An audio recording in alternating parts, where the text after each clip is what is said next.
Ya, bisa tersambung kan?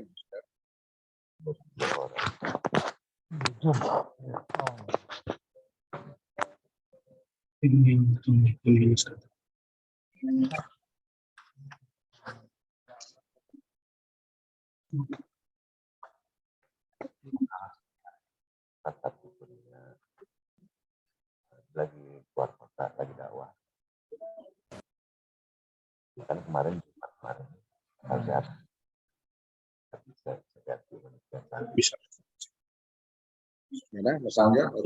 Baik, Bapak hadirin sekalian, alhamdulillah sudah bisa tersambung dengan Zoom dan ucapkan sekali lagi selamat datang Bapak dan Ibu yang bergabung di rumah beserta kami di sini di Masjid Al-Fauzan, yaitu untuk memahami tentang sunnah Nabi bisa jadi menyesatkan.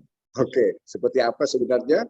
Mari kita simak apa yang akan disampaikan oleh Ustaz. Silakan. Bismillahirrahmanirrahim. Assalamualaikum warahmatullahi wabarakatuh. Alhamdulillahilladzi bi ni'matihi tatimmu shalihat, bi fadlihi tatanazzalu khairat wal barakat, wa bi taufiqihi tatahaqqaqul maqasid wal ghayat. Allahumma shalli wa sallim wa barik ala sayyidina Muhammadin wa ala alihi wa ashabihi wa man tabi'ahum bi ihsanin ila yaumiddin. Rabbi shrah li sadri wa yassir li amri wa hlul 'uqdatam min lisani yafqahu qawli. Allahumma anfa'na bima 'allamtana wa 'allimna ma yanfa'una wa zidna 'ilman nafi'an. Hadirin jamaah kajian Ba'da Subuh Masjid Al-Fauzan yang dimuliakan oleh Allah Subhanahu wa taala. Alhamdulillah di pagi hari yang penuh dengan sukacita ini saya bisa bersatu rahim dengan Bapak Ibu sekalian. Suatu kehormatan bisa bertemu di majelis yang insya Allah diberkahi ini. Mudah-mudahan kita senantiasa dalam keadaan sehat, ya, fisiknya, terutama juga rekeningnya dalam keadaan sehat walafiat. Ya. Dan kita juga berdoa kepada Allah Subhanahu Wa Taala mudah-mudahan dengan wasilah kita berkumpul di momentum yang baik ini, kita senantiasa mendapat kelimpahan rahmat dan maghfirah dari Allah Subhanahu wa taala. Dan mudah-mudahan kegiatan kita di pagi hari ini juga dicatat oleh Allah sebagai berat timbangan amal saleh kita di yaumil qiyamah. Amin ya rabbal alamin. Jemaah Allah, ini judulnya mungkin agak sedikit menyentil ya. Sunnah Nabi bisa jadi menyesatkan. Kan harusnya sunnah Nabi itu jadinya kita jadikan sebagai apa? Sebagai pedoman, ya, sebagai sumber ajaran Islam. Ya. Tetapi alih-alih jadi pedoman, alih-alih jadi ya sumber ajaran Islam, kalau tidak difahami dengan benar, maka boleh jadi hadis Nabi itu malah bisa menyesatkan. Oleh karenanya perlu kiranya ya memahami hadis itu dengan metode yang benar, ya, dengan cara yang benar. Karena kalau tidak, jemaah sekalian, ya seperti kita baca Google Maps, ya, kadang-kadang Google Maps itu diciptakan buat apa, Pak? Buat memandu kita di jalan, ya, supaya nggak nyasar. Tapi kadang-kadang ya ada orang yang malah nyasar gara-gara Google Maps. Itu kadang-kadang salah orang bacanya atau orang nggak bisa menggunakan Google Maps itu sehingga kemudian ya, akhirnya jadi salah. Misalnya apa? Dia pakai mobil, ya, tapi rutenya pakai rute motor di Google Maps-nya. Akhirnya apa? Dimasukin jalan-jalan kecil. Nah, berarti gara-gara nggak bisa baca, nggak bisa menggunakan Google Maps, yang harusnya Google Maps itu jadi panduan dia di jalan, akhirnya malah jadi menyesatkan. Nah sama hadis Rasulullah SAW, sunnah Nabi itu adalah pedoman ya bagi umat Islam. Tetapi kalau kita salah bacanya, kalau kita salah cara memahaminya, alih-alih jadi pedoman malah bisa menyesatkan. Nah makanya banyak aliran-aliran yang menyimpang dalam Islam itu, salah satu sebabnya adalah mereka memahami ajaran Islam itu, memahami Al-Quran, memahami hadis Nabi, ya tidak dengan metode yang benar, tidak dengan cara yang benar, sehingga akhirnya melahirkan ajaran-ajaran yang kemudian menyimpang, menyesatkan. Nah oleh karenanya ya Mas rahimahullah, di pertemuan kita pagi hari ini mudah-mudahan kita bisa sedikit memahami gambaran ya bagaimana akibatnya kalau ya kita memahami hadis ini dengan cara yang kurang tepat ya. Baik. Jamaah rahimakumullah ya, kalau kita lihat Al-Qur'an ya banyak sekali ayat-ayat yang ya menunjukkan kewajiban untuk taat kepada Allah dan Rasulnya. Ya, misalnya surah Al-Anfal ayat 20, ya ayyuhalladzina amanu atti'ullaha wa rasulahu. Ya, taatilah Allah dan Rasulnya. Sepaket tuh Pak, Allah dan Rasulnya. Kemudian dalam surah Muhammad ayat 33, ya ayyuhalladzina amanu atti'ullaha wa atti'ur rasul. Taatilah Allah dan taatilah Rasul.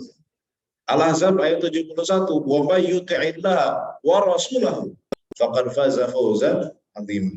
Jadi senantiasa taat kepada Allah itu senantiasa kemudian diiringi setelahnya taat kepada Rasulullah. Kenapa? Karena ajaran dari bawah Rasulullah SAW itu adalah juga wahyu dari Allah Subhanahu wa Ta'ala.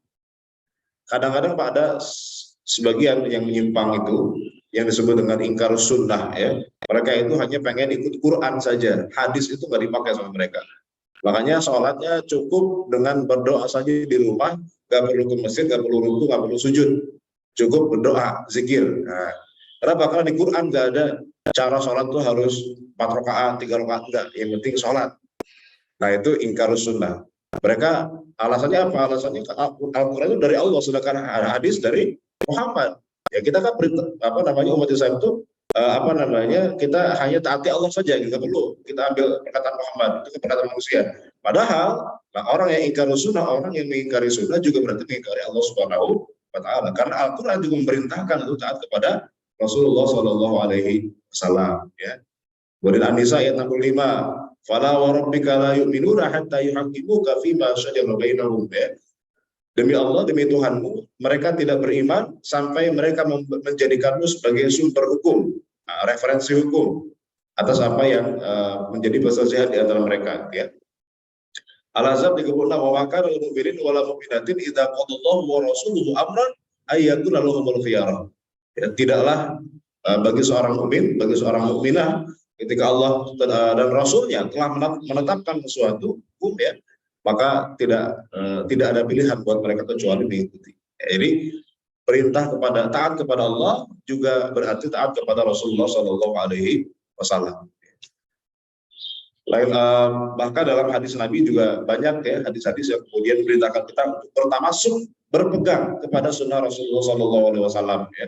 Misalnya hadis riwayat Imam Tirmidzi ya. Fa'alaikum bisunnati wa sunnatil khulafa'ir rasyidin al-mahdiyyin min ba'di ya. Maka hendaklah kalian mengikuti sunnahku dan sunnah para khulafa'ur rasyidin setelahku ya. Fatamassaku biha, maka pegang teguhlah sunnah itu ya. Wa'addu 'alaiha bin nawajid, dan gigitlah dengan gigi geraham. Artinya saking kita diperintahkan untuk berpegang teguh pada sunnah Rasulullah Shallallahu Alaihi Wasallam. Jadi jelas Pak, sunnah Nabi itu adalah ya sumber hukum, sumber ajaran Islam yang wajib kita ikuti, yang wajib kita jadikan pedoman. Itu sepakat para ulama ya. Makanya nanti ya dalam posisi sunnah dalam sumber hukum ya, dia menempati posisi kedua setelah Al-Quran. Sumber hukum Islam atau sumber ajaran Islam yang disepakati oleh para ulama itu ada 4, bukan hanya 2 Pak, bukan hanya Quran dan Sunnah, tapi ada 4: Al-Quran, Sunnah, Ijma, Qiyas. Ya, ijma itu apa? Ijma itu kesepakatan seluruh ulama ya. Jadi kalau semua ulama sepakat, tidak ada yang beda pendapat, maka itu sudah ijma, sudah menjadi sumber hukum. Ya. Qiyas itu artinya menyamakan atau mencari referensi hukum dari kasus yang sama ya dengan kasus yang kemudian terjadi sekarang. Misalnya ada sekarang zakat fitrah itu pakai beras di kita. Padahal hadisnya nggak ada. Hadis tentang zakat fitrah pakai beras nggak ada, Pak. Ya. Nabi itu merintahkan zakat fitrah pakai apa? So'an min tamrin, 1 sok kurma atau 1 sok gandum kata Rasulullah. Tapi kenapa kita zakat fitrahnya di Indonesia pakai beras? Apa dalilnya? Bukan Quran, bukan ijma. Bukan Quran, bukan sunnah, bukan ijma, apa? Qiyas itu apa? Menyamakan. Ya, karena di zaman Nabi di Arab itu waktu itu makanan pokoknya adalah kurma. Nah, di kita makanan pokoknya bukan kurma, di kita adalah beras. Karena orang Indonesia Pak, makan kurma 2 piring, ya itu kalau ditanya udah makan apa belum, pasti jawabannya belum. Kalau belum makan nasi. Nah, di kita makanan pokoknya nasi. Tapi kenapa zakat fitrahnya beras, enggak nasi? Karena yang dikasih itu harus berupa makanan atau benda yang bertahan lama, makanan pokok yang bertahan lama. Karena kalau dikasih nasi Pak, ya, andai kan dia misalnya satu orang miskin dapat zakat dari 20 orang gitu ya, dapat 20 bungkus nasi uduk misalnya, dia nggak bisa makan sekaligus, basi kalau disimpan buat besok. Makanya dikasih makanan pokok yang bertahan lama, yaitu beras. Nah itu kias. Jadi Al-Quran Sunnah itu menempatkan posisi yang kedua setelah Al-Quran, dan itu merupakan ajaran sumber hukum Islam yang disepakati. Nanti ada juga yang khilafiyah, ada yang beda pendapat ulama apakah ini boleh dijadikan sebagai sumber hukum atau tidak ya. Seperti misalnya qaul sahabi, fatwanya sahabat Rasulullah, itu bisa nggak dijadikan sebagai dalil gitu ya. Atau syar'u man qablana, syariat sebelum Rasulullah, syariat umat sebelum Rasulullah, syariatnya Nabi Musa, syariatnya Nabi Isa, ya dan seterusnya. Atau istihsan, uruf, ya kebiasaan adat, masalah musalah itu dan lain-lain, itu nanti dibahas dalam usul fikih Pak ya. Itu dalil-dalil yang ulama beda pendapat, ada yang pakai ada yang enggak ya. Misalnya fatwa sahabat, ada ulama yang pakai fatwa sahabat ketika tidak ada hadis, ada Al-Quran, ada yang kemudian tidak pakai fatwa sahabat. Jadi ini khilafiyah. Tapi sunnah Nabi itu menempati posisi di mana dia ada dalil yang disepakati oleh seluruh ulama bahwa sunnah Rasulullah adalah bagian dari sumber hukum yang wajib kita ikuti. Itu sunnah Rasulullah. Tapi Pak, ini ada sedikit segitiga bahkan gitu ya. Sunnah Nabi itu baru sekedar bahan. Sunnah Nabi itu baru sekedar bahan. Untuk menjadi kesimpulan hukum, ya, itu perlu melibatkan 3 proses tuh. Ya, ada 3 pihak. Ada al-adillah, dalil-dalil.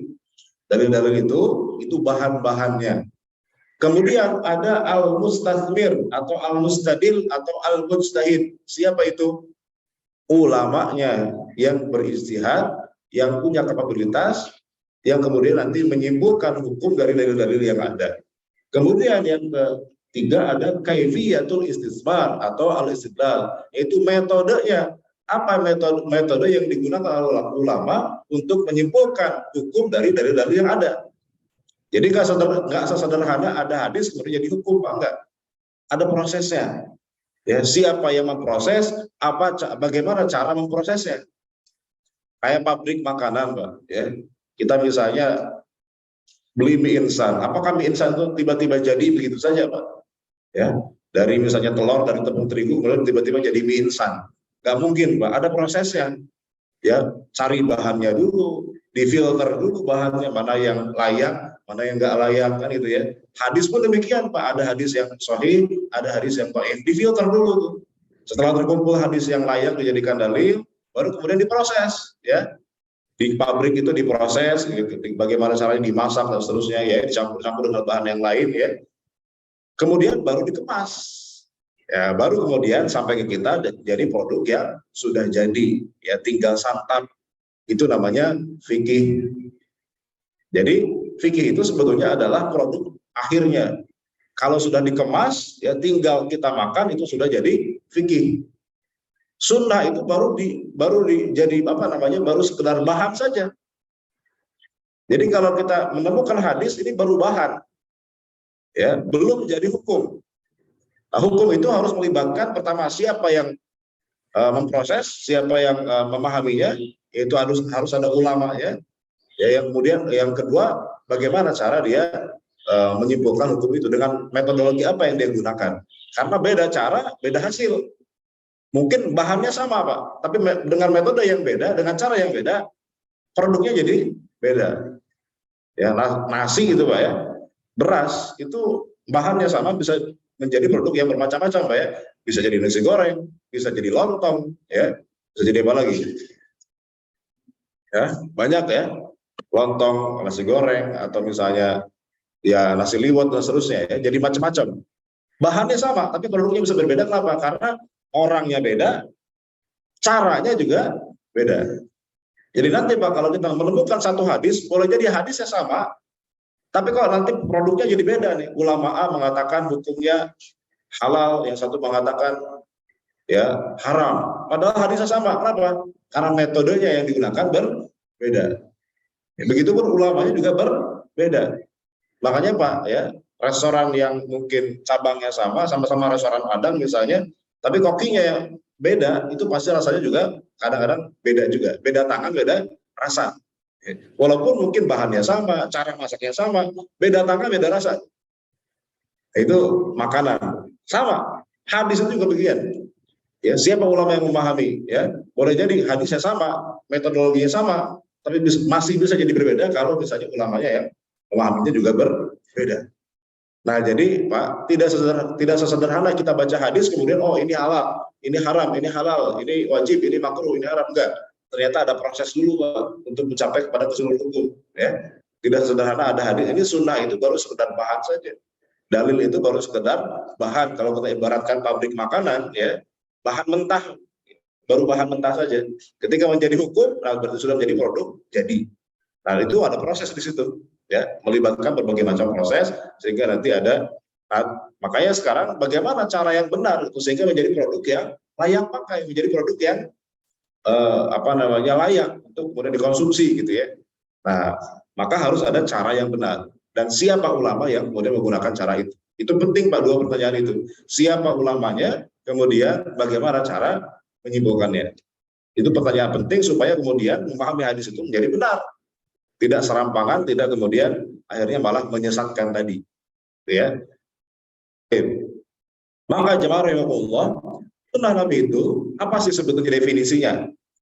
Ternyata Pak, kalau kita baca dari berbagai disiplin ilmu, sunnah Nabi itu juga macam-macam definisinya tergantung siapa yang mendefinisikan.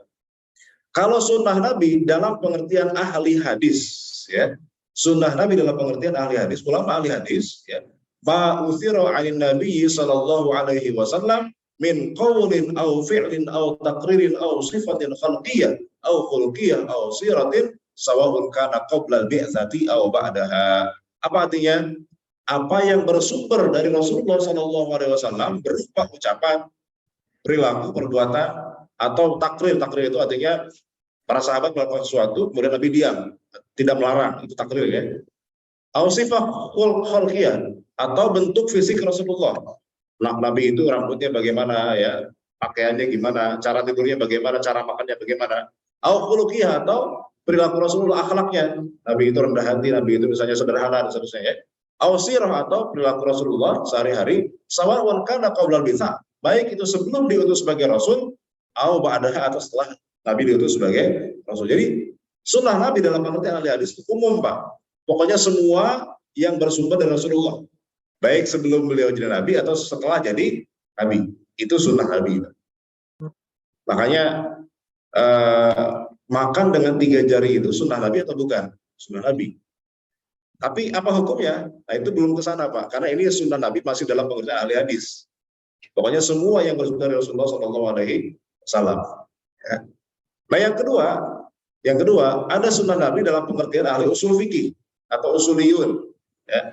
Apa? Aqwalun Nabi sallallahu alaihi wasallam ghairul Qur'ani wa af'aluhu wa taqriratuhu allati yumkinu an takuna dalilan li hukmin syar'iyyin. Perkataan Nabi selain Al-Qur'an. Ya, kemudian perbuatannya, takrir-takrirnya yang mungkin menjadi dalil untuk hukum syariat. Nah, dikerucutkan lagi Pak. Kalau tadi kan sunnah Nabi dalam pengertian ahli hadis, pokoknya semua yang disebut dari Rasulullah. Perkataannya, perbuatannya, ya semuanya itu sunnah Nabi. Tapi dalam pengertian ahli usul fikih disempitkan lagi pengertiannya. Sunnah Nabi itu adalah perkataan Nabi, perbuatan Nabi yang mungkin jadi dalil hukum syar'i. Loh, pertanyaannya apa iya ada perbuatan Nabi, perkataan Nabi yang tidak bisa jadi dalil? Ada nggak Pak? Dalam hukum syariat, ada nggak perkataan Nabi yang tidak bisa dijadikan dalil dalam hukum syariat? Ada. Contohnya perkataan Nabi ya atau fatwa Nabi yang tidak terkait dengan hukum syariat. Contohnya terkait dengan masalah dunia ya. Misalnya ketika perang Badar itu Nabi diprotes oleh salah seorang sahabat karena terkait dengan posisi pasukan gitu ya. Ada seorang sahabat tanya ke Rasulullah, Rasulullah, apakah engkau memutuskan untuk kita berada di sini itu, posisi kita di sini itu berdasarkan wahyu atau pendapat engkau pribadi? Kata Nabi, ini pendapat saya pribadi. Kalau begitu saya punya ide yang lebih baik. Bagaimana kalau kita pindah ke tempat yang lebih strategis gitu ya. Akhirnya Nabi terima. Nah itu fatwa beliau terkait dengan strategi perang itu bukan dalil syar'i karena itu pendapat pribadi beliau ya, bukan wahyu dari Allah Subhanahu wa taala. Ada lagi misalnya ketika para sahabat di Madinah itu kemudian berkebun kurma ya, mereka konsultasi kepada Rasulullah terkait bagaimana baiknya, apakah perlu dikawinkan secara manual atau biar kemudian oleh angin gitu ditiup gitu ya. Kata Nabi tidak perlu dikawinkan, biar secara alami saja ya. Ternyata hasil panen kurmanya jelek. Para sahabat protes kepada Rasulullah, kami sudah mengikuti fatwa engkau terkait kurma ini, kok ternyata hasilnya malah jelek. Apa kata Nabi? Antum a'lamu bi umuri dunyakum. Kalian lebih tahu tentang urusan dunia kalian. Jadi kalau perkataan Nabi tidak terkait dengan syariat, terkait dengan dunia, masalah pertanian, masalah apa gitu, itu bukan dalil syar'i. Karena Nabi tidak sedang menjelaskan wahyu. Nabi tidak sedang kemudian menyampaikan wahyu. Nabi hanya berpendapat secara pribadi. Nah itu bukan dalil, tidak bisa jadi dalil syar'i. Nah jadi ternyata tidak semua perkataan Nabi itu juga disebut sunnah dalam pengertian usul fikih. Kalau dalam pengertian ahli hadis itu sunnah, yang tadi itu. Tapi dalam pengertian ahli hadis, dalam pengertian usul fikih itu bukan sunnah. Karena dalam pengertian usul fikih, sunnah Nabi itu adalah sunnah yang bisa jadi dalil syar'i, yang bisa jadi referensi dalam pengambilan hukum syariat. Tapi kalau buat yang sifatnya duniawi kayak tadi itu bukan dalil syar'i, itu bukan sunnah Nabi dalam pengertian usul fikih. Itu Pak ya. Nah, yang paling beda itu sunnah dalam pengertian ahli fikih. Kalau dalam pengertian ahli fikih, sunnah itu ya ma yutsabu fa'iluhu wa la yu'aqabu tarik. Perbuatan yang diberi pahala ketika dilaksanakan dan tidak disiksa ketika ditinggalkan. Itu sunnah dalam pengertian fikih. Nah, itu sudah hukum, Pak, kalau itu ya. Jadi misalnya ada sholat sunnah, berarti sholat itu kalau dikerjakan dapat pahala, kalau ditinggalkan pun tidak dosa. Itu sunnah dalam pengertian ahli fikih. Jadi sangat beda ini kalau pengertian ahli fikih. Ya. Nah, pertanyaannya, apakah itu ya sunnah Nabi itu semua hukumnya sama? Apakah sunnah Nabi itu semua wajib dilaksanakan? Nah, ternyata itu belum tentu ya. Karena sunnah Nabi itu saya bilang tadi itu baru sekedar bahan mentah saja, belum jadi hukum. Perlu ada proses pemahaman yang baik supaya kemudian jadi hukum yang tepat. Ya, makanya di sini ada saya kutip di sini ya, atau nukilan atau perkataan seorang ulama Ibnu Hajar Al-Haytami Asy-Syafi'i. Beliau menukil perkataan Ibnu Uyainah ya, seorang ulama ahli hadis yang hidup abad kedua Hijriah. Beliau mengatakan al-haditsu madillatun illa lil fuqaha. Hadis itu bisa menyesatkan kecuali bagi para fuqaha, kecuali bagi para ulama yang faqih, yang paham bagaimana cara menyebutkan hadis. Jadi judul tadi itu sebetulnya bukan perkataan saya, ini saya buat dari perkataan ulama di abad kedua Hijriah.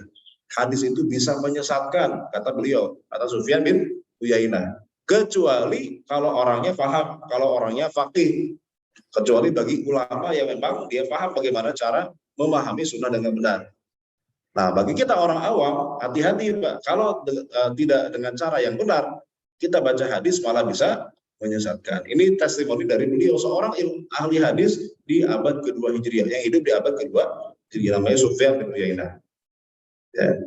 Kemudian ada juga ini sama ya di waktu yang sama, di zaman yang sama, yaitu di abad kedua juga, namanya Ibnu Wahab. Ya. Beliau adalah salah seorang murid dari Imam Malik bin Anas. Beliau ini ahli hadis, ya, hafal hadis, ya, dan beliau tahu mana hadis sahih, mana hadis dhaif, ya, sebagaimana seorang ahli hadis. Tapi beliau pernah mengatakan begini, laula Malik wal Laits lahalaktu. Kuntu adzunnu anna kullama jaa an-nabi sallallahu alaihi wasallam yuqalu bihi. Kalau saja saya nggak ketemu sama Imam Malik dan Imam Laits. Imam Malik itu seorang ahli fikih. Ya, dia ahli hadis dan ahli fikih juga. Imam Laits juga sama, beliau punya mazhab fikih itu sendiri ya. Kalau saya nggak ketemu dengan Imam Malik dan Imam Laits yang keduanya ini ahli fikih, maka saya pasti celaka.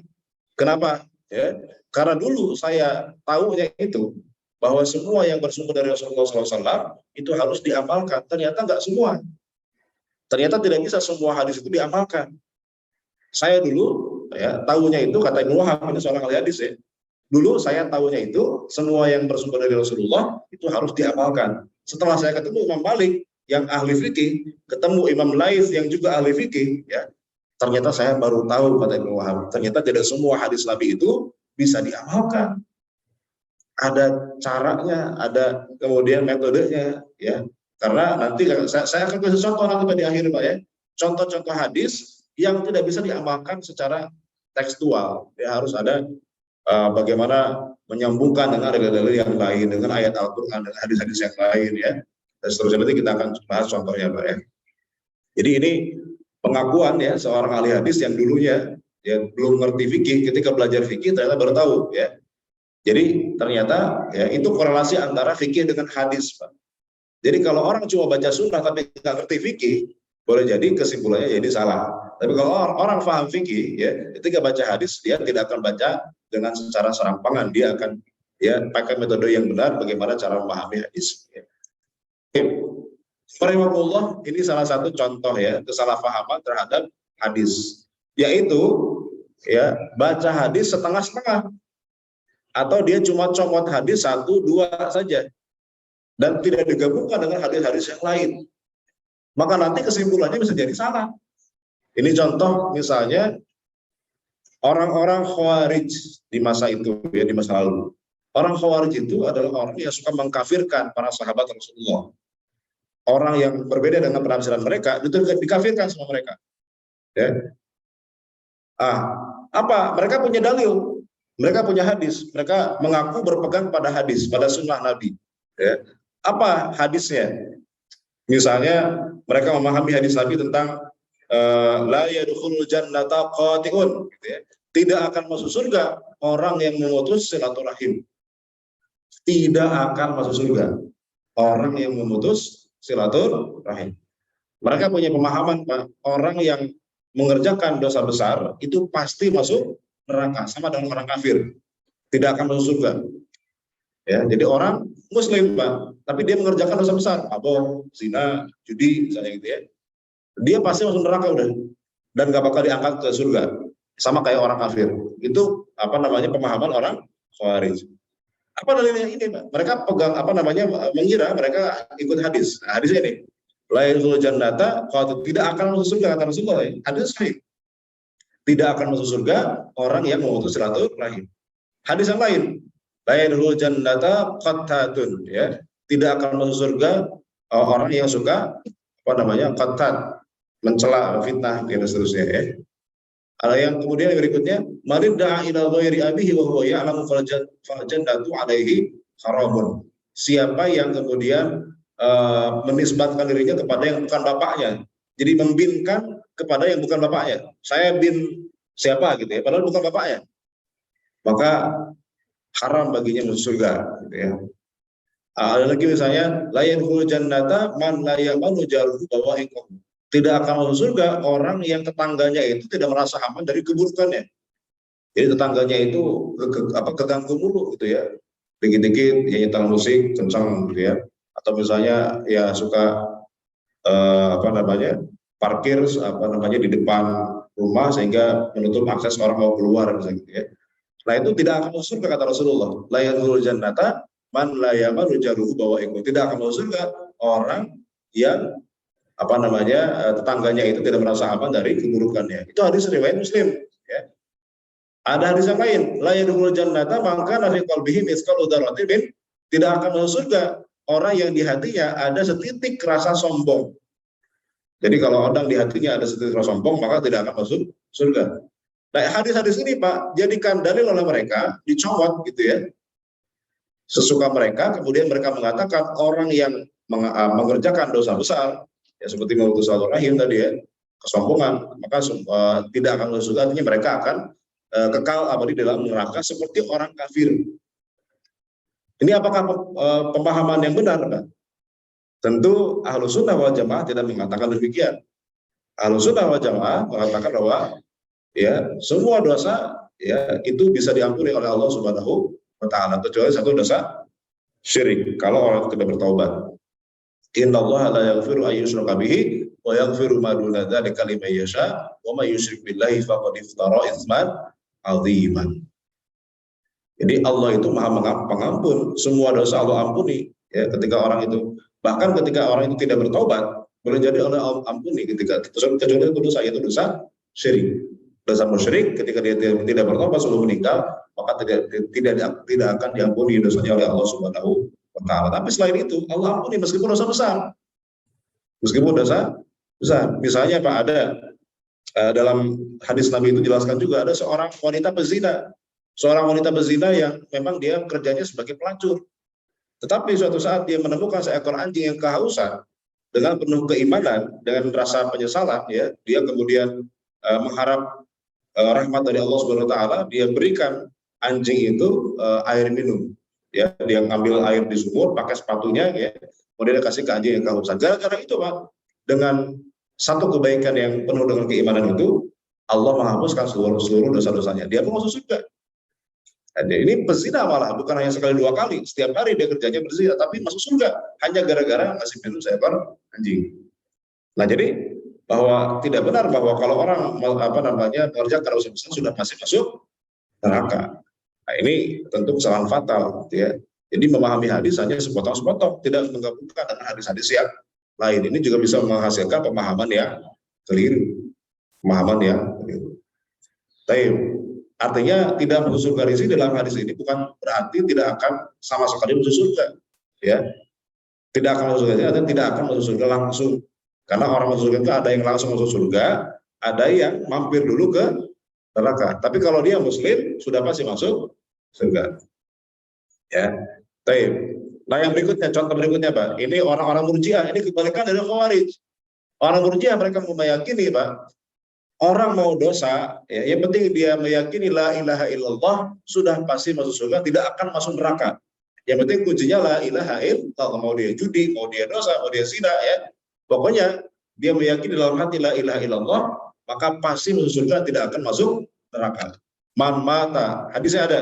Man mata wa huwa ya'lam annahu la ilaha illallah dakhalal jannah. Siapa yang mati dan dia meyakini bahwa tiada Tuhan selain Allah, maka pasti masuk surga.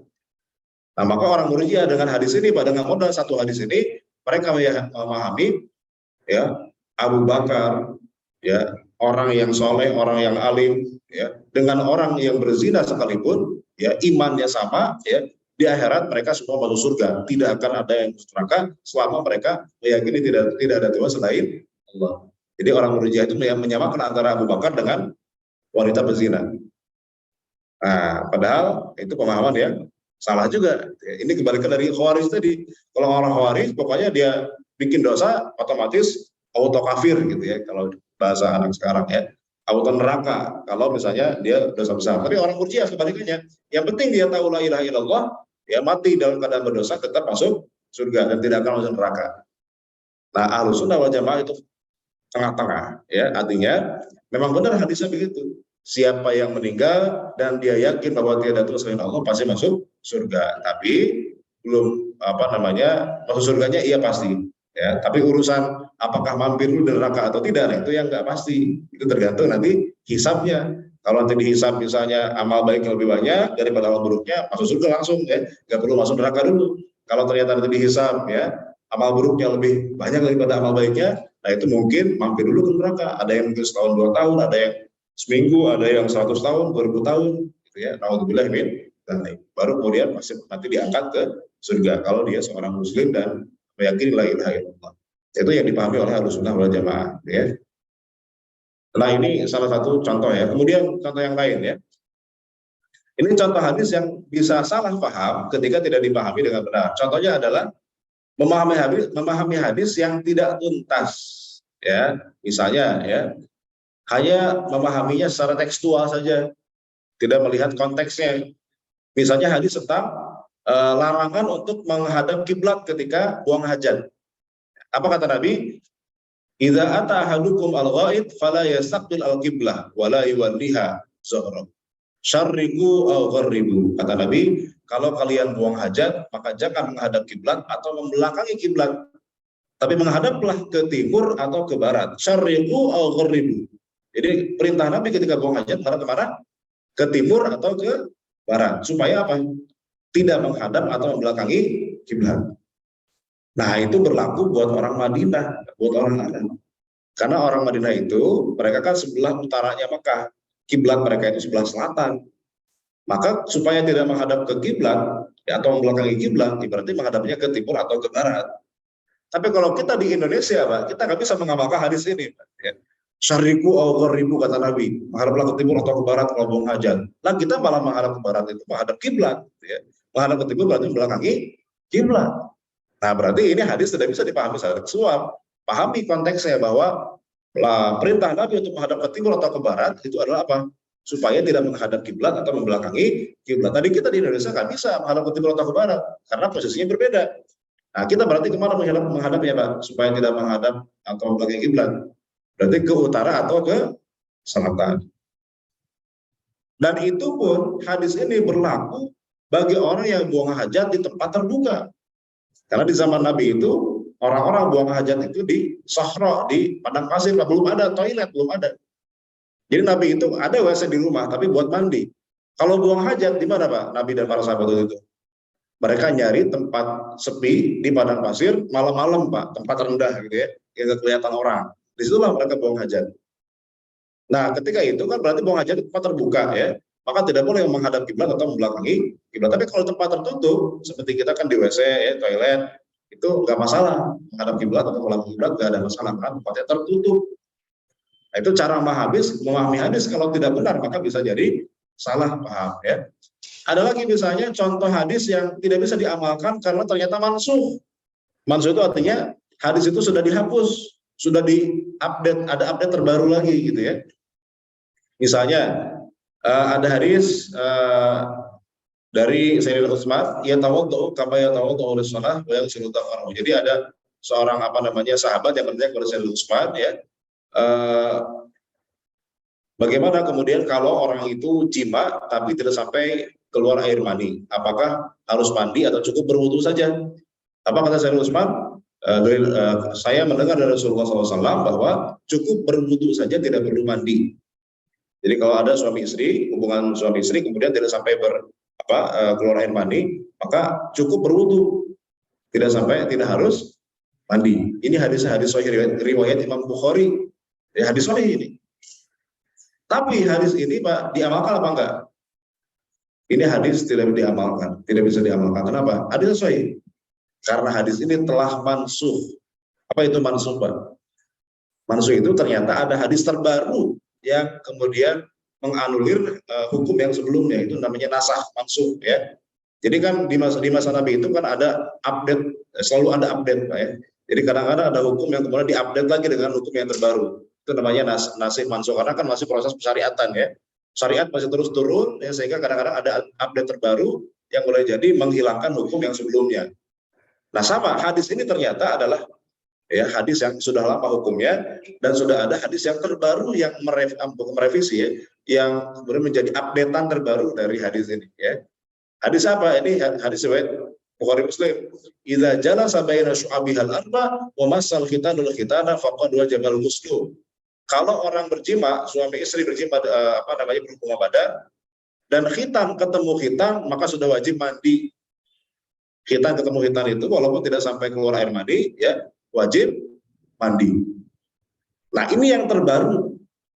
Hadis yang terbaru itu yang ini. Berarti hadis yang lama itu tidak terpakai lagi karena sudah mansuh. Nah, gimana cara tahunya kita, Pak? Mana hadis yang terbaru, mana hadis yang lama? Gimana cara tahunya, Pak? Gimana Pak cara tahunya? Kan Nabi nggak pernah ngasih tanggal, Pak ya. Ketika bilang hadis ini gitu, ini tanggal sekian, bulan sekian, nggak pernah kasih tanggal Nabi gitu ya. Dari mana kita tahunya? Ya dari para ulama. Ulama yang meneliti.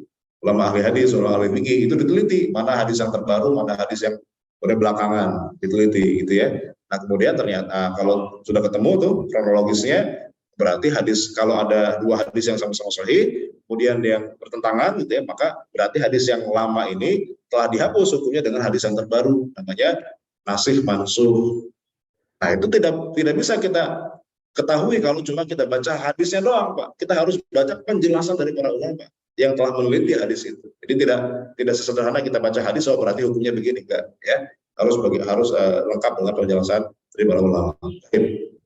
Misalnya hadis yang lain ya, minum dengan berdiri ya. Kita lihat ada larangan ya, Bang. Ini riwayat Muslim ya. Annahu naha an yashraba ar-rajulu qa'iman. Ya, Nabi itu melarang, kata Anas bin Malik, melarang orang minum sambil berdiri. Melarang itu berarti hukumnya apa? Hah? Melarang itu berarti hukumnya apa? Haram, kan dilarang. Kalau haram berarti kalau orang minum berdiri dosa apa enggak? Dosa ya, haram, masa enggak dosa ya? Nah, itu benar enggak, Pak? Kalau kita cuma modal satu hadis ini aja, nah berarti kesimpulannya jadi haram. Karena Nabi melarang orang minum sambil berdiri. Tapi, nah itu masalahnya kalau kita cuma modalnya satu hadis doang. Kita harus bandingkan dengan riwayat yang lain. Ya, karena tidak semua larangan itu hukumnya haram. Ada yang makruh, ya, tidak sampai haram. Nah, maka bandingkan dari hadis ini, misalnya dalam riwayat Bukhari Muslim, ya, itu dari Ibnu Abbas radhiyallahu taala anhuma, anna Nabiy sallallahu alaihi wasallam syariba min zamzam qa'iman. Jadi Ibnu Abbas pernah meriwayatkan bahwa Rasulullah SAW itu pernah minum sambil berdiri, minum air zam-zam sambil berdiri. Kalau itu haram, Pak, kira-kira Nabi melakukan yang haram apa enggak? Mungkin nggak Nabi melakukan yang haram? Nggak mungkin. Nah, terus kenapa Nabi melakukan itu? Ya, padahal Nabi sebelumnya pernah melarang itu. Oh, berarti larangan itu, Pak, bukan haram. Karena tidak semua larangan itu hukumnya haram. Nanti para ulama menjelaskan bahwa ini hukumnya makruh, atau ada ulama menjelaskan bahwa ini min babil adab, ini sebatas etika saja. Kalau orang makan minum depan orang, ya kalau bisa jangan sambil berdiri karena nggak sopan. Bukan berarti ini sebuah larangan yang hukumnya haram. Ya, ini etika, sopan santun gitu ya. Bahkan dalam hadis yang lain dari Bukhari ya, ini dari Ali bin Abi Thalib. Anna Ali bin Abi Thalib radhiyallahu taala anhu utiya ala babil rahbati bima'in fa syariba qa'iman. Jadi Sayyidina Ali pernah minum sengaja sambil berdiri pada depan orang. Ya. Kemudian orang-orang menegur Sayyidina Ali. Sayyidina Ali, kok minum sambil berdiri? Kan Nabi melarang, gitu ya. Kan Nabi melarang minum sambil berdiri. Apa kata Sayyidina Ali? Inna nasan yakrahu ahaduhum an yashraba wa qa'im. Banyak orang yang tidak suka saya minum sambil berdiri. Wa inni ra'aitu Rasulullah sallallahu alaihi wasallam fa'ala kama ra'aitumuni fa'altu. Tapi aku demi Allah pernah melihat Rasulullah SAW mengerjakan apa yang aku kerjakan sekarang ini. Artinya Sayyidina Ali pernah melihat Rasulullah minum sambil berdiri. Makanya Sayyidina Ali berani minum sambil berdiri di depan orang-orang. Ketika orang protes, Sayyidina Ali punya jawaban. Kalau kalian nggak suka saya minum sendiri, saya pernah melihat Rasulullah minum sambil berdiri. Oh apa? Ya, kayak gitu. Jadi ini pentingnya kita memahami hadis secara komprehensif, ya, secara menyeluruh. Tidak hanya cuma satu hadis kemudian kita simpulkan. Nah ini malah bisa jadi menyesatkan. Ini kalau kita bahas sampai selesai kayaknya panjang ya. Tapi karena waktu sudah ada bel ya, ada untuk berbunyi, saya kira masih lanjut. Apa? Oh, saya kira tadi tanda berhenti ya. Suruh ya. Baik. Oke, lanjut. Yang lain ya, sama ini kencing berdiri ya. Ini riwayat Imam Tirmidzi dari Aisyah. Man haddatsakum anna Nabiy sallallahu alaihi wasallam kana yaqulu qa'iman fala tusaddiqu. Ini kata Aisyah, istri Rasulullah. Siapa yang memberitahu kalian bahwa Nabi itu ya pernah pipis sambil berdiri, maka jangan percaya orang itu, kata Sayyidatina Aisyah ya. Maka yaqulu illa Nabi tidak pernah pipis kecuali sambil duduk. Kata Aisyah. Jadi orang yang memberitahu bahwa Nabi itu pernah kencing sambil berdiri, jangan dipercaya, kata Aisyah. Karena saya tidak pernah melihat Rasulullah pipis sambil berdiri. Semua selalu pasti duduk Rasulullah itu. Dan beliau kan istri Rasulullah kan paling tahu dengan keadaan Rasulullah di kamar mandi. Ya. Nah tapi dalam riwayat yang lain, ini sahih juga riwayat Imam Bukhari ini. Ya. laqad ra'aitu Rasulullah sallallahu alaihi wasallam, ya, ada seorang sahabat lain, ya, yang melihat Rasulullah sallallahu alaihi wasallam, ya, laqad atan Nabi sallallahu alaihi wasallam subatata qaumin fabala qaiman. Dia pernah melihat Rasulullah mendatangi tempat pembuangan sampah lah kalau sekarang ya, di suatu kaum, dan Nabi di situ pipis sambil berdiri. Ya. Ini tidak mungkin bohong, Pak. Sahabat Nabi itu para ulama sepakat bahwa mereka itu orang yang adil, orang yang tidak mungkin berbohong dalam menyampaikan hadis. Ya. Ada seorang sahabat yang melihat Rasulullah pernah pipis sambil berdiri di tempat pembuangan, ya, suatu desa, di suatu kampung, gitu ya. Nah, ini seolah-olah bertentangan itu, ya. Aisyah mengatakan, kalau ada orang mengatakan Nabi itu pernah pipis sambil berdiri, jangan percaya. Tapi ternyata ada orang yang bilang begitu. Nah, gimana pemahamannya? Nanti para ulama mencoba memahami gini, Pak. Sayyidah Aisyah itu kan tidak selamanya menemani Rasulullah SAW. Mungkin Aisyah itu sering di rumah, gitu kan. Berapa kali mungkin Aisyah ikut perjalanan dengan Nabi, tapi nggak sering, ya. Nah, Nabi itu seringnya kemana dengan para sahabat, misalnya pergi ke dakwah mana gitu ya, pergi perang, ya. Disitulah para sahabat mungkin melihat apa yang tidak dilihat oleh Siti Aisyah radhiyallahu taala anha. Jadi bukan berarti ya sahabat yang melihat Nabi berdiri kecil berdiri itu bohong, tentu ya. Boleh jadi karena ya sahabat Nabi itu melihat apa yang tidak pernah dilihat oleh Aisyah radhiyallahu taala anha, karena Aisyah melihat Nabi itu di rumah saja. Sedangkan di luar, Nabi kan bersama para sahabat. Sahabat yang lebih tahu bagaimana kondisi Nabi di luar. Kalau di rumah, iyalah Aisyah yang paling tahu, gitu ya. Tapi kalau di luar, boleh jadi ada informasi yang tidak diketahui oleh Aisyah, yang diketahui oleh sahabat-sahabat Nabi yang lain. Karena di hadisnya dua-duanya sahih ini. Ya, dua-duanya sahih. Nah, sehingga sama kayak kasus dengan tadi minum minum sambil berdiri. Maka ini sifatnya adalah makruh, ya, artinya min babil adab, ini bab etika, bab adab, ya, tidak sampai haram, ya, tidak sampai kalau orang pipis sendiri itu dosa atau enggak, ya. Walaupun Aisyah mengatakan demikian, gitu ya, karena ada hadis yang lain yang kemudian memberikan informasi yang lebih, gitu ya. Nah, ini pentingnya, Pak, sekali lagi kita baca hadis secara komprehensif, secara menyeluruh. Jadi nggak hanya kita baca satu hadis terkait satu bab, satu kasus, ya, kemudian kita simpulkan. Nah, ternyata kalau begitu boleh jadi nanti kesimpulannya tidak utuh, ya. Kemudian, contoh yang lain, ya, contoh yang lain. Kalau kita baca satu hadis boleh jadi bisa salah, ya, kalau tidak digabungkan dengan riwayat yang lain. Misalnya ada hadis bahwa seorang yang meninggal, almarhum yang baru meninggal, kalau keluarganya kemudian menangisi almarhum yang meninggal itu, maka almarhum akan disiksa gara-gara tangisan keluarganya. Pernah dengar Pak hadisnya? Ya, kalau ada orang meninggal, keluarganya nangis, maka yang meninggal itu akan disiksa gara-gara tangisan keluarganya. Hadisnya sahih, riwayat Imam Muslim. Anna Saliman haddatsahu an Abdullah bin Umar, anna Rasulullah sallallahu alaihi wasallam qala innal mayyita yu'adzabu bi buka'il hayyi. Hadis sahih, bahwa orang yang meninggal itu akan disiksa karena tangisan orang yang masih hidup. Oh, berarti kalau ibu-ibu, ya, ada orang yang cintai kita meninggal atau bapak-bapak misalnya, ya, jangan nangis. Karena kalau nangis nanti malah disiksa. Hadis-hadis sahih riwayat Imam Muslim, ya. Nah, apakah kemudian benar begitu pemahamannya? Nah, ini baru satu hadis saja, Pak. Belum cukup untuk menyimpulkan hukum. Harus cari lagi hadis yang lain, yang satu tema, yang satu pembahasan. Boleh jadi ada informasi yang lain. Nah, kita temukan misalnya di dalam Sahih Muslim juga sama, dalam kitab yang sama, dalam kitab Sahih Muslim, ya. Tapi dari sahabat Aisyah, dari istri Rasulullah, dari Aisyah. Kalau tadi kan dari Ibnu Umar, anak Sayyidina Umar. Kalau ini dari Aisyah. Apa kata Aisyah? Ya.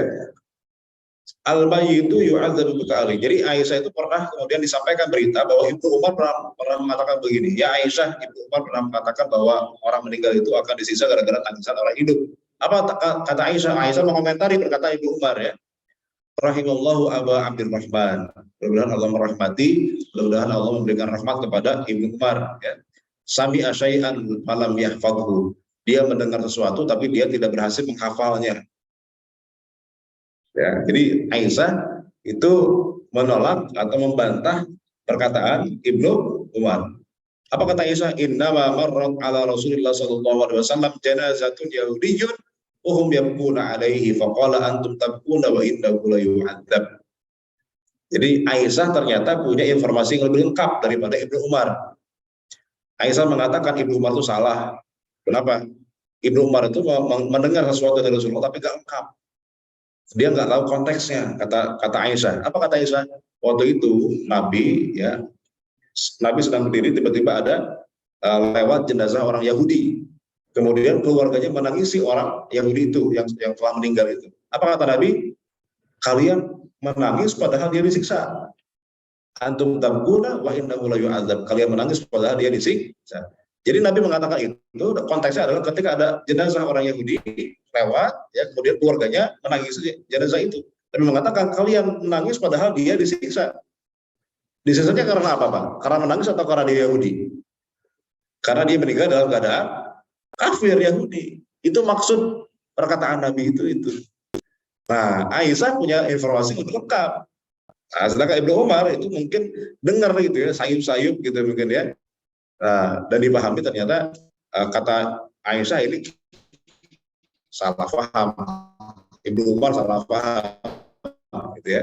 Hadisnya sahih, Pak. Artinya periwayatannya sahih, tapi boleh jadi ya pemahaman para sahabat itu juga ada sahabat yang memahami secara utuh, ada sahabat yang memahaminya kemudian tidak secara utuh. Nah, Aisyah di sini punya informasi yang lebih lengkap bahwa hadis tadi itu ya maksudnya adalah bahwa seorang Yahudi tadi itu bukan disiksa gara-gara orang keluarganya menangisi dia, tapi dia karena memang meninggal dalam keadaan Yahudi. Disiksanya dalam keadaan kafir. Itu maksudnya, bukan karena menangis kemudian disiksa, bukan. Itu konteksnya. Nah ini kita bisa tahu nih konteksnya kalau kita memahami hadis-hadis yang lain atau membaca hadis-hadis yang lain. Ya. Kita cari itu tugasnya apa? Tugasnya para ulama. Kalau kita kan mungkin nggak punya waktu juga dan kita juga nggak ngerti bahasa Arab juga, Pak, gitu ya. Kita baca hadis juga masih pakai terjemahan ya. Nah, bisa bahasa Arab pun untuk bisa meneliti hadis karena kan ribuan hadis harus dibaca ya, harus dikumpulkan, dianalisis, dibanding-bandingkan mana yang sahih, mana yang dhaif. Ya, itu kan pekerjaan itu pekerjaan para ulama. Kita tinggal kita tinggal ikut aja, Pak ya. Kita tinggal ambil yang sudah jadi aja. Ya. Kita orang awam nggak perlu pusing mikirin hadisnya begini kok, yang ini begini begitu. Nggak perlu pusing, Pak ya. Kita tinggal ikut aja fatwa para ulama yang telah meneliti hadis-hadis itu. Ya, ibarat kata tadi kita kalau mau makan mie nggak perlu bikin dari awal, Pak, nggak perlu bikin terigunya dulu, bikin nyari telurnya dulu, kita masih nggak perlu repot ya, nggak makan kita ya, padahal udah lapar nih. Ya. Tinggal udah beli ke warung, beli mie, kita masak sendiri, udah selesai. Ya. Atau kita ke warkop aja yang udah dimasakin sekalian gitu, Pak ya, lebih enak malah gitu ya kalau ke warkop insannya daripada bikin sendiri kan. Nah itu, Pak. Jadi kita pun dalam memahami sunnah Nabi kadang-kadang nggak perlu kita misalnya repot-repot baca semua hadis, ya tinggal baca penjelasan tentang pembahasan dalam hadis dari penjelasan para ulama sehingga penjelasannya atau kesimpulannya jadi utuh ya. Karena para ulama tentu akan meneliti terlebih dahulu sebelum dia melakukan kandungan hadis. Ya. Jadi ini apa intinya bahwa kita sebagai orang awam, Pak ya, sebagai orang awam, termasuk saya juga orang awam. Karena hanya ada dua, Pak. Ada mujtahid, selain mujtahid berarti awam. Mujtahid itu adalah orang atau ulama yang dia punya kapabilitas, punya ilmu, punya kredibilitas, punya kemampuan untuk menggali hukum dari ayat-ayat Al-Quran, dari hadis Nabi Muhammad SAW. Mereka lah yang kemudian harus menggali itu. Tapi kita sebagai orang awam, nah kewajiban kita, ya, para ulama mengatakan la mazhaba lil ami, tidak ada mazhab buat orang awam. Berarti, Pak, kita ngakunya kadang-kadang kan mazhab Syafi'i atau mazhab Hanafi misalnya gitu. Padahal kita nggak kenal juga sama Imam Syafi'i ya. Kita juga nggak pernah juga misalnya baca kitab Imam Syafi'i secara lengkap gitu ya. Nah, maka kita sebagai orang awam sebetulnya tidak bermazhab ya. La mazhabanil ami. Orang awam itu tidak bisa bermazhab. Kenapa? Karena dia tidak bisa belajar langsung dengan imam mazhab ya. Kecuali mungkin yang di pesantren ya, yang belajar kitab-kitab secara khusus gitu ya. Innama madhabuhu madhabu muftihi. Madhabnya orang awam itu adalah madhab muftinya, madhab gurunya. Kita belajar sholat ke siapa? Pak? Ke guru ngaji kita. Berarti mazhab sholat itu mazhab guru ngaji kita. Ya. Kita belajar agama ke siapa? Ke Ustaz Hidayat, misalnya gitu, di YouTube. Oh, berarti mazhab kita mazhab Adi Hidayat. Kita belajar ajaran apa namanya? Belajar agama ke Ustaz Abdul Somad misalnya, ya, di YouTube. Nah, berarti mazhab kita adalah mazhab Ustaz Abdul Somad. Bukan mazhab Syafi'i, bukan mazhab Hanafi, enggak. Karena kita nggak belajar secara khusus dan yang bersanad ya dalam mazhab Syafi'i, enggak. Kalau Ustaz Abdul Somad mungkin dia bermazhab Syafi'i karena dia belajar secara khusus ya di Azhar, di Kairo dan seterusnya gitu. Nah, jadi kita itu orang awam itu hanya kemudian tidak diwajibkan untuk kemudian memahami Al-Quran dan hadis secara utuh karena itu pekerjaan berat ya. Seorang awam hanya diperintahkan untuk mengikuti orang yang berilmu. Siapa yang guru yang dia percaya, siapa guru yang dia kemudian ikuti, maka itulah dalil bagi seorang awam. Gitu ya. Baik. Saya kira itu yang bisa saya sampaikan. Ya, mudah-mudahan ada manfaatnya. Mungkin sebelum kita tutup, saya serahkan ke Dr. Robo. Alhamdulillah.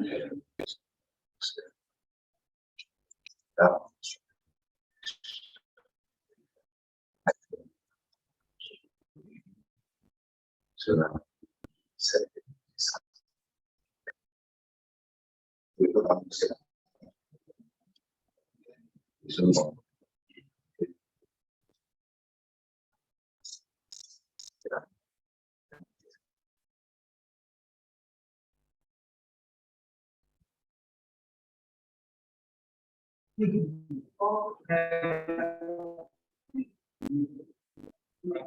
Ada. Ya, silakan Mas Sulaiman. Waalaikumsalam.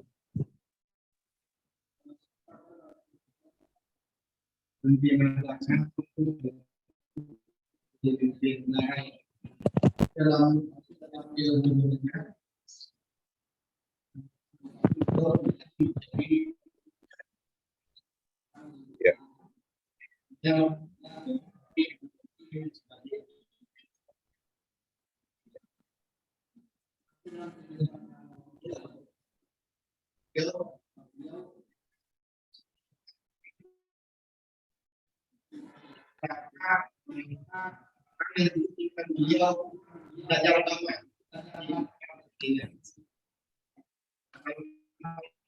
Ini yang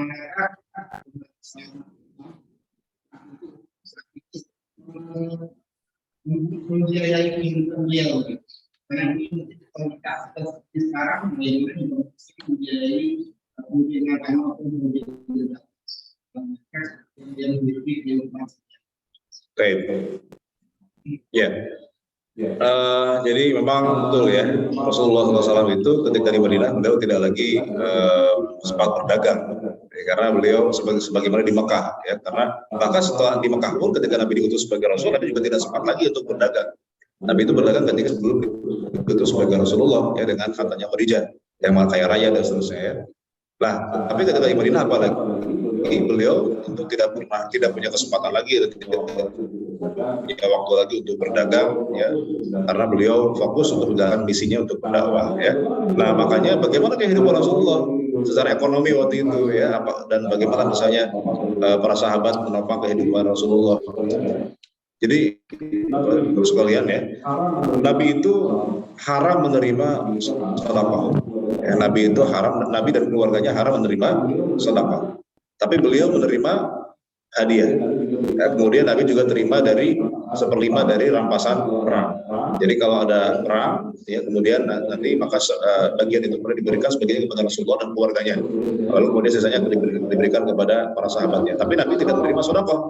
Ya, tidak menerima sedekah, tidak menerima zakat misalnya, tapi hanya menerima hadiah atau rampasan perang. Nah, bagaimana kehidupan Rasulullah di Madinah? Nabi itu jauh dari kata kaya ya di Madinah itu. Meskipun beliau seorang pemimpin negara yang paling tinggi waktu di Madinah ya. Kalau sekarang kan pejabat itu ya, itu dijadikan kesempatan buat bancakan misalnya gitu ya. Dia menjabat maka membuka kekayaan sebanyak-banyaknya. Tapi Rasulullah menjadi pemimpin yang paling tinggi waktu itu, tidak pernah hidup dalam keadaan mewah, nggak pernah ya. Kalau kita baca Syama'il Muhammadiyah dalam kitab Syama'il Muhammadiyah karya Imam Tirmidzi, itu digambarkan bagaimana kehidupan Nabi yang sederhana sekali Pak waktu itu ya. Nabi itu bahkan tidurnya di atas kelopak kurma, Nabi itu kemudian makan kurmanya itu kurma yang jenis jenis yang paling ajwa itu jarang-jarang. Nabi itu suka ajwa memang iya, tapi itu jarang-jarang makannya. Nabi itu kalau makan kurma sehari-hari kurma yang jelek. Kemudian Nabi itu kalau makan roti gandum yang masih kasar, yang enggak ditumbuk secara halus itu ya, yang murah kan, roti murah, roti yang kasar. Ya, Nabi itu juga misalnya kendaraan biasa saja, pelananya bukan yang terbuat dari bahan kulit yang mewah juga, ya. Nah, bahkan ya kalau kita lihat riwayat misalnya sebelum wafat itu Nabi pernah menggadaikan baju besi beliau hanya untuk beli makan. Jadi Nabi nggak punya uang buat makan, akhirnya berhutang. Jadi dia mengambil makanan dengan cara ngutang, kemudian menggadaikan baju besinya kepada orang Yahudi lagi. Itu orang Yahudi. Pertanyaannya begini Pak, kok Nabi sampai ngutang ke orang Yahudi? Kemana sahabat Nabi yang lain? Kan gitu ya. Mana para sahabat? Kenapa? Kemana Ibnu Mas'ud Abdurrahman bin Auf yang kaya raya? Kemana Sayyidina Utsman yang beliau itu kaya raya juga kan? Kenapa kok ini Nabi sampai minjem ke orang Yahudi? Ya. Nah ini sebetulnya tolong menjelaskan bahwa ini diantara akhlak Rasulullah SAW. Nabi itu tidak mau menyulitkan para sahabat Rasulullah. Kalau Nabi mau itu tinggal minta kepada sahabat, ya itu pasti dikasih. Tetapi Nabi tidak mau menyulitkan para sahabat. Kalau Nabi minjem kepada sahabat, udah pasti dikasih. Gak mungkin dikasih pinjam, udah bisa direlain sama sahabat. Nah Nabi nggak mau seperti itu. Makanya Nabi minjemnya ke orang Yahudi. Karena kalau orang Yahudi pasti Nabi harus dibalikin kan orang Yahudi ya. Karena kalau sahabat minjem itu pasti sahabat ikhlasin. Dikasih, Nabi nggak mau seperti itu. Jadi makanya minjemnya ke orang Yahudi. Nabi diam-diam itu dari para sahabat Rasulullah. Ya, jadi tahunya Nabi itu pernah minjem ke orang Yahudi, setelah wafat ternyata baju besinya masih di tangan orang Yahudi. Ya, belum ditebus. Nah, jadi memang kehidupan Nabi itu sangat-sangat sederhana ya. Dari mana sumber pendapatan Nabi? Ya, dari itu aja, dari rampasan perang atau dari kalau ada yang ngasih hadiah Nabi terima ya. Misalnya bahkan dari orang Yahudi pun Nabi pernah terima hadiah ya dari sahabat Nabi dari tapi kalau sedekah enggak. Ya, pernah sedekah enggak. Dan itu aja Pak sampaikan. Konteks sekarang. Maksudnya para ulama gitu ya. Oh ya. Kalau zaman kita mundur dulu ke belakang Pak ya. Di zaman misalnya ulama 4 mazhab atau di zaman kejayaan Islam ya, di masa dinasti Umayyah, dinasti Abbasiyah, itu para ulama dihidupi dari wakaf. Jadi khalifah itu mereka punya dana wakaf, mereka mengelola dana wakaf dari masyarakat. Wakaf itu wakaf yang sifatnya produktif Pak, kebun kurma ya misalnya, atau lahan disewakan ya. Hasilnya itu kemudian dipakai untuk membiayai para ulama. Ada beberapa riwayat disebutkan bahwa gaji ulama waktu itu, gaji dosen di kampus misalnya gitu ya, itu bisa ratusan juta kalau kita nilai dengan rupiah sekarang. Karena dana wakaf waktu itu sangat diberdayakan waktu itu. Ya. Dan salah satu bukti wakaf yang berhasil sampai sekarang itu adalah kampus Islam yang di antara paling lama di dunia, yaitu Al-Azhar di Mesir. Kampus Al-Azhar itu bisa berdiri sampai sekarang itu dari awal itu menggunakan dana wakaf. Yang dosen-dosennya dibayar oleh wakaf ya, mahasiswanya semuanya gratis. Ya, dan itu berlangsung ribuan tahun sampai sekarang itu berdiri dengan wakaf. Nah sekarang memang ya, zaman sekarang ini wakaf memang kurang tidak dikelola dengan baik oleh negara. Harusnya negara yang kemudian punya andil untuk mengelola wakaf, bukan zakat. Kalau zakat itu tidak bisa dipakai buat bayar ulama, itu nggak bisa kalau zakat. Karena ulama itu tidak termasuk dari mustahik zakat. Kecuali kalau ulamanya miskin, itu mungkin bisa karena miskin ya, bukan karena ulamanya. Nah, tapi nggak bisa zakat itu dipakai buat bayar ulama atau buat bayar pendidikan, misalnya nggak bisa. Karena zakat itu sangat-sangat terbatas, ya penerimanya hanya 8 asnaf. Maka yang bisa diberdayakan ada sebetulnya wakaf yang paling powerful, ya. Nah, memang harusnya ya kita punya wakaf. Kalau kita punya wakaf yang benar dikelola dengan benar oleh negara, ya itu tidak perlu lagi orang sekolah bayar. Rumah sakit harusnya bisa gratis. Ya, pengobatan bisa gratis, ke sekolah bisa gratis ya, karena semua didayai oleh wakaf. Dan wakaf itu ya bukan hanya karpet, bukan hanya speaker atau AC, bukan. Wakaf itu dalam bentuk yang produktif, ya. Beli hotel misalnya gitu ya, beli tempat wisata atau investasi dalam usaha dari dana wakaf, kemudian keuntungannya kemudian dipakai untuk mendanai dana sosial. Itu yang seharusnya yang dulu dilakukan oleh orang umat Islam di masa kejayaan, ya, di masa dinasti Abbasiyah, Umayyah, itu menggunakan dana wakaf, dan itu sangat efektif ya untuk kemudian pengobatan gratis, pendidikan gratis, itu dari dana wakaf. Tidak perlu lagi kita ngemis-ngemis ke misalnya donatur gitu ya, nggak perlu. Kalau misalnya di Gontor gitu ya, Gontor itu kan dana wakafnya juga banyak gitu ya, sehingga tidak perlu kemudian punya donatur yang kemudian ngemis-ngemis ke donatur dan seterusnya, nggak perlu lagi karena sudah mandiri dengan wakafnya. Itu Pak. Jadi seharusnya begitu, seharusnya menggunakan wakaf harusnya gitu ya, kalau zaman sekarang. Itu pendapat saya. Ya. Sudah. Oh ya, Satu lagi. Waalaikumsalam warahmatullahi. Terima kasih banyak Ustaz dengan pencerahan seperti ini. Sedikit kita bisa memahami sikap kita. Kira-kira secara tidaknya Ustaz, ada nggak untuk laporkan ini?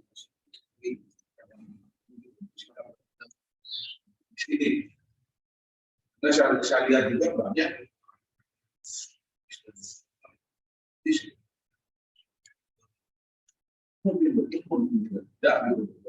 Tapi sepanjang buat saya sepanjang tidak menyebabkan, contohnya saja misalnya saja banyak orang sekarang yang hanya memelihara nyamuk itu barang, kemudian juga pakaian sikram itu barangkali. Tapi kalau kemudian menyalahkan orang yang tidak, kira-kira sikapnya bagus. Kalau memang mau punya secara semuanya, ya kencinglah di gurun pasir, jangan bisa di gurun pasir. Istrinya pakai batu kaki dua ya. Iya, iya. Kalau seperti ini indikasinya seperti apa bagi kita? Jadi, supaya tidak menimbulkan pertentangan yang bukan.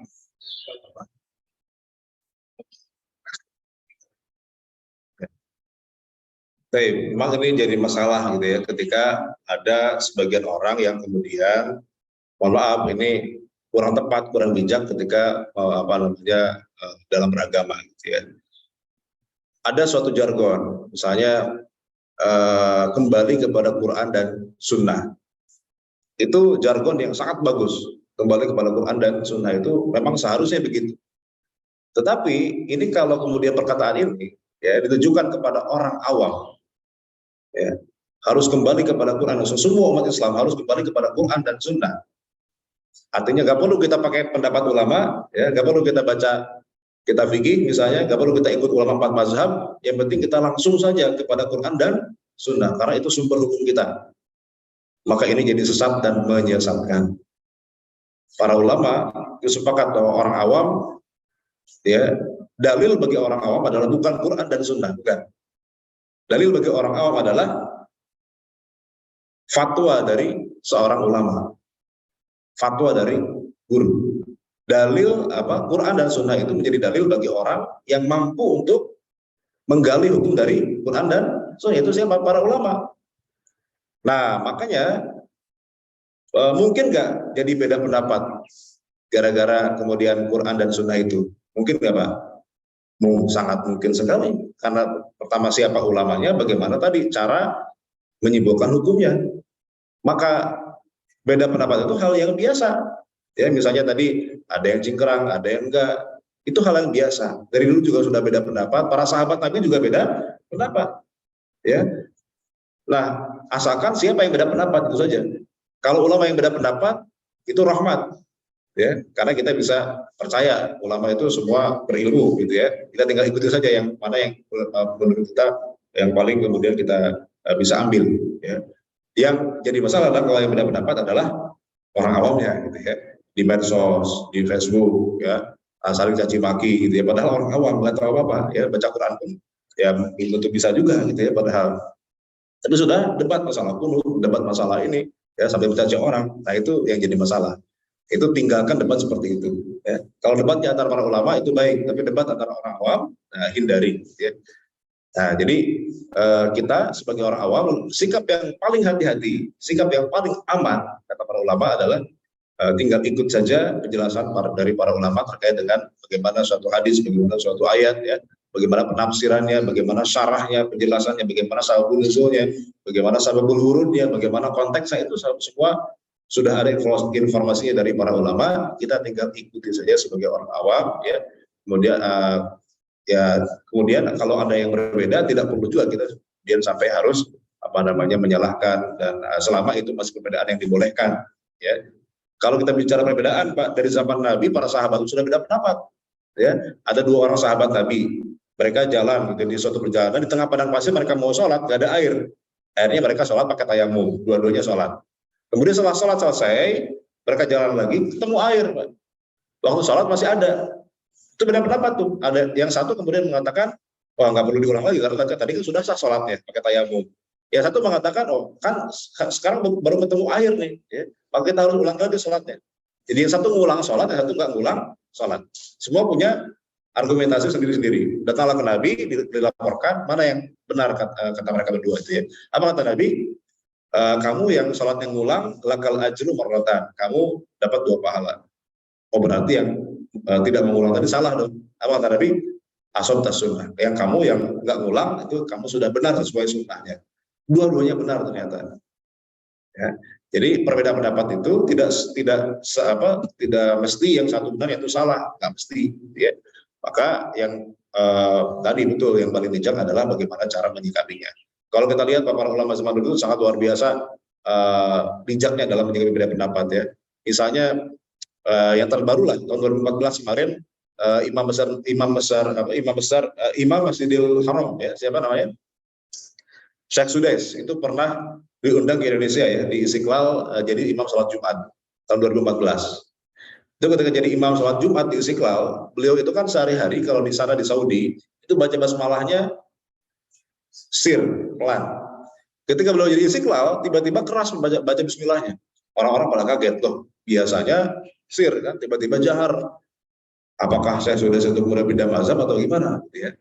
Apa takut nggak bisa pulang apa gimana, gitu, ya? Nah, ternyata beliau itu memang orang yang paham syariah. Beliau itu S3 syariah, gitu, ya.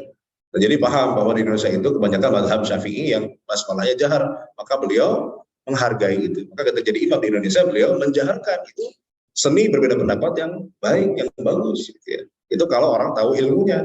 Nah, yang jadi masalah adalah orang-orang yang nggak tahu ilmu, orang yang ilmunya setengah kemudian tiba-tiba menyalahkan. Maka ada satu peribahasa, man qalla ilmuhu katsura inkaruhu. Orang yang sedikit ilmunya maka akan banyak menyalahkannya. Itu peribahasa Arab, Pak, ya. Peribahasa Arab, man qalla ilmuhu katsura inkaruhu. Orang yang sedikit ilmunya itu banyak mengingkari, banyak menyalahkan orang lain. Karena dia ibarat kata dia cuma pegang kuping gajahnya doang, dia buta misalnya, tahu gajah itu lebar tipis, gitu, ya. Dia nggak tahu keseluruhan gajah itu ternyata seperti itu. Nah, itu contohnya. Saya kira itu, Pak. Ya, bagus. Jadi menyikapinya ini kalau sampai kita Ya, di perdebatan. Ya.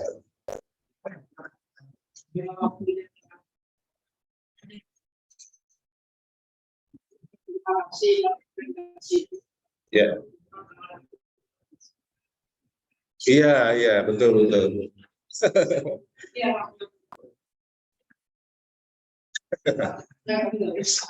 Iya, saya kira tadinya nggak dicetak, gitu, ya, nggak dibagi ke jamaah, makanya itu kan buat simpenan pribadi saya aja tadinya, gitu, ya. Ternyata dicetak, tahu dicetak saya tadi terjemahin dulu, gitu, ya.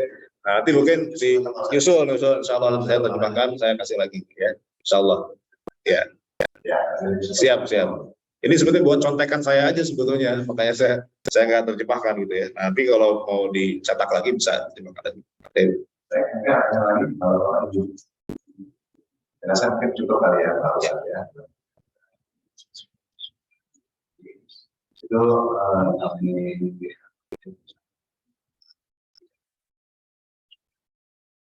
untuk keberkahan majelis kita ini, mari kita berdoa kepada Allah Subhanahu wa taala di momentum yang insyaallah diberkahi ini, karena Nabi mengatakan tidaklah suatu kaum berkumpul di suatu majelis ilmu kecuali akan dibersamai oleh para malaikat Allah Subhanahu wa taala. Jadi mudah-mudahan doa yang kita panjatkan ini juga diaminkan oleh malaikat yang ikut hadir bersama kita di majelis ini.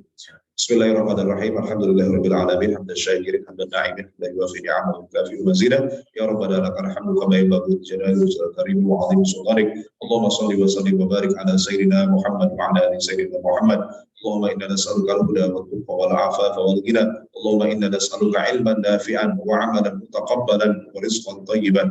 Allahumma inna nas'aluka salamatan fid din wa 'afiyatan fil jasad wa ziyadatan fil 'ilmi wa barakatan fil rizqi wa taubatan qabla al-maut wa rahmatan indal maut wa maghfiratan ba'da al-maut. Allahumma hawwin 'alaina fi sakaratil maut wa najatan min an-nar wal 'afwa 'inda al-hisab. Rabbana la tuzigh qulubana ba'da idh hadaytana wa hab lana min ladunka rahmah innaka antal wahhab. Rabbana hab lana min azwajina wa dhurriyyatina qurrata a'yun waj'alna lil muttaqina imama. Wassalamun ala al-mursalin walhamdulillahi rabbil alamin. Terima kasih kepada kami.